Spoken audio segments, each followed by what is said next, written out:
The 2023 Formula 1 season is very much in its infancy. We're only 3 rounds into the longest season in the sport's history, and thus making a video like this is most likely to result in the fanbase descending on the comment section, ripping me a new one, calling me a fat tomato. You take your pick. That being said, while we all watch the Ferrari sitcom tank harder than the final season of The Office, one man slightly further down the grid is struggling in silence.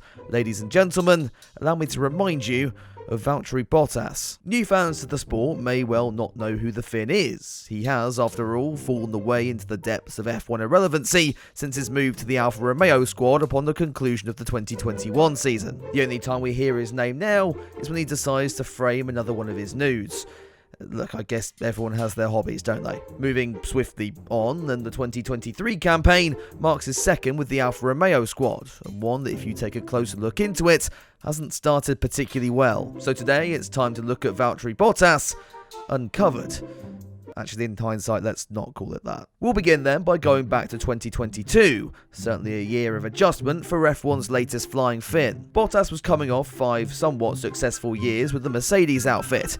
I say somewhat successful. Bottas did claim 5 straight Constructors' Championships with the team, yet at the same time achieved the impossible in making F1 fans want Nico Rosberg back. For 2022, Mercedes dropped Bottas for George Russell here, or should I say, Bottas decided that he wanted to leave and join the team 9th in the Constructors' standings. Sure, we'll believe that PR story, shall we? So it would be a new team, with new regulations, and a brand new teammate, in the form of rookie Zhou Guanyu. If you remember back, Zhou's appointment was rather controversial, given his rather large financial backing. It's fair to say then, not many expected the Chinese driver to challenge Bottas in his rookie year. And in fairness, they were pretty spot on with that one. Though Zhou gained confidence over the season, he would only pick up 6 points for the team, which dwarfs in comparison to Bottas' total of 49. And in qualifying, it was the exact same story. Bottas winning the battle 14-7 when both could be compared. As I said though, that's no real surprise, especially when you remember this was the guy who could take the fight to Lewis Hamilton on the Saturday, just not when things actually mattered. So anyway, coming into 2023, all was good.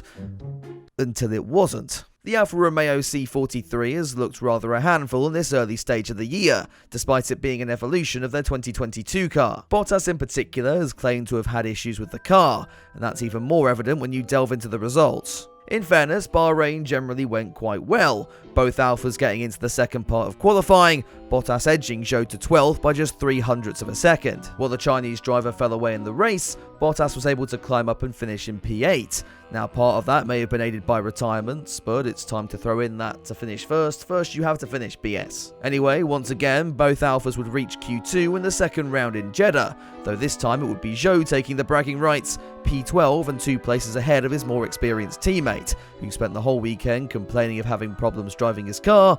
Kind of important in a sport like Formula 1. Neither would score points in the race, but Bottas well and truly floundered, finishing right at the back and being the only car to be lapped by Sergio Perez, which is an insult in its own right. The tables would turn in Australia, however, as Bottas would actually qualify ahead of Perez, and only Perez. P19, and a hefty 0.2 back from Zhou in 17th. Zhou would be the lead Alpha for most of the race, and both cars were again set to score 0 points until lap 57 happened. In fact, despite this, and the penalty for Carlos Sainz, Bottas would still only come over the line in 11th. Meanwhile, Zhou took P9 and his first points in the season. So, should we be worried then? Well, at this point in 2022, Bottas had scored 12 points to his teammates' 1. Compare that to this year, and Bottas only has a third of that tally, while Zhou has doubled his score, though I feel wording it like that is slightly misleading. Given Alfa have fallen off a cliff this year, the championship standings aren't what concern me. It's actually Bottas' performances in qualifying that worry me more. As I said earlier, this used to be Valtteri's key strength, yet now Zhou leads the head-to-head 2-1, and remember when the Finn did come out on top, it was only by the slimmest of margins. Zhou was even able to best his teammate in Australia, known to be one of Valtteri's best circuits. It's getting to the point now where an argument can be made for Zhou being the better Alfa Romeo driver. Bottas is technically contracted to the team until 2025, though if last season taught us anything, contracts are about as much use as Nicholas Latifi's front wing. It's the paddock's worst kept secret that the moment Théo Pourchaire stops throwing himself into gravel traps, or rather Formula 2 cars, he'll be promoted into Sauber's Formula 1 team.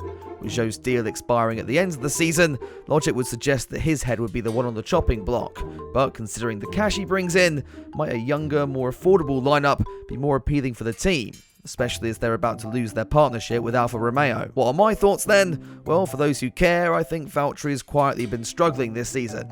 And yes, it is very early days, but if the warning signs come to pass, it wouldn't shock me to see his future called into question as we approach the summer break and second half of the 2023 campaign. But this is really just the start of the discussion, so what do you think? Am I onto something, or am I talking out my arse? Let me know down in the comments below, and while you're down there, do consider subscribing to the channel and liking the video as well. As you can probably hear, I'm still making content despite having a raging hangover, so if that doesn't deserve a sub, I don't know what else does.